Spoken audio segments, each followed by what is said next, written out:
Doctor Who Grudge Match. Classic Who vs New Who.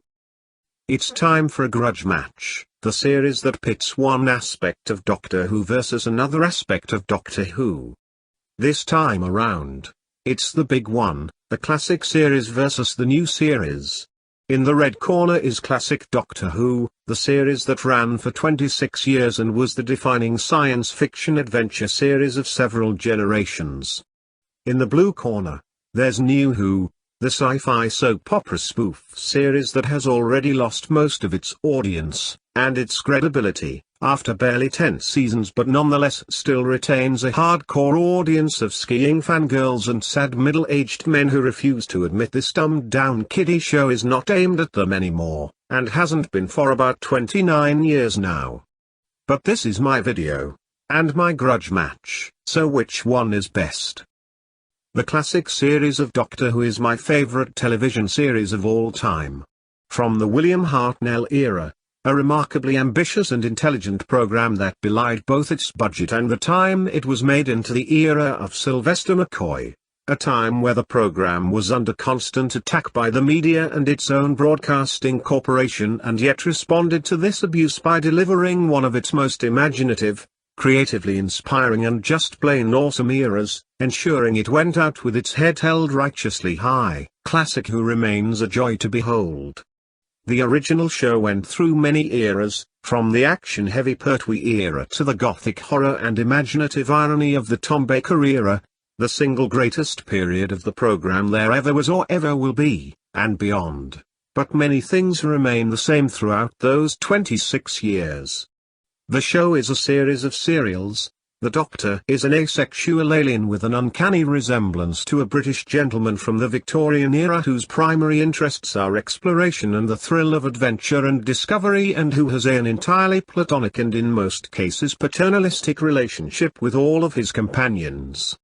The story was key to the original series, in many ways being an anthology series focused on storytelling with our beloved regular characters as our guide through these strange new worlds and times. For nearly 3 decades these tenets remained unchanged, regardless of the innovation and experimentation involved in different eras, ensuring that the show has a consistent overall context even when the styles alter.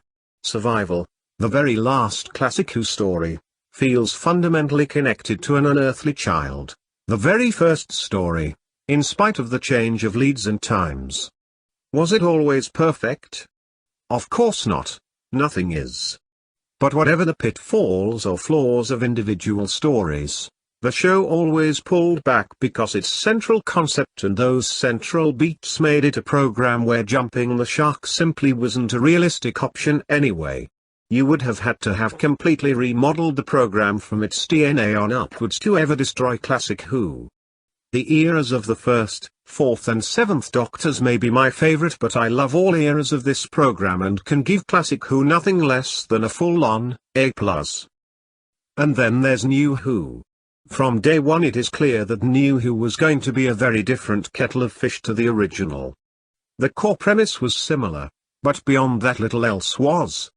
The series was now primarily a series of one-off episodes, barring the occasional two-parter. The plots were now essentially nothing more than frequently badly plotted and narratively incoherent window dressing for the emotional journey of its characters, and the Doctor himself was barely recognizable, now a sexed-up, post-traumatic stress suffering, lonely god, angel vampire with a soul-type character who bore nothing but a barely passing resemblance to the asexual Victorian gentleman that remained in the DNA of the original Doctor through all 7 of his incarnations in the classic series.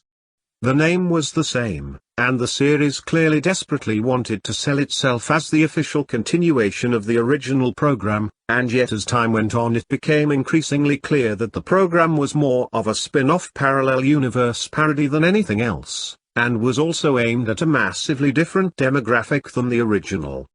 The classic show was primarily aimed at genuine science fiction fans and lovers of Boys' Own style adventure serials. The new series was essentially a soap opera aimed at tween and teen girls, where entire stories and arcs centered around the regular characters' feelings and emotions. The reappearance of Sarah Jane Smith, one of the most popular companions in the original show. In Series 2 of Remake Who was presumably intended to cement that link, but instead did the exact opposite by retconning the character's history and connection to the Doctor. The series always felt like a kind of extended fanboy-in joke, a feeling born out of its show running by middle-aged self-loathing fanboys who had never quite got over their being mocked for liking the original program in their childhood by dim-witted bullies, and whose response was to make a program that their former tormentors would now approve of. That doing so essentially made the new version of the program a distorted, twisted funhouse mirror version of the original that had thrown away all of its core tenets and retained only a few superficial elements such as names and name-dropping apparently passed them by.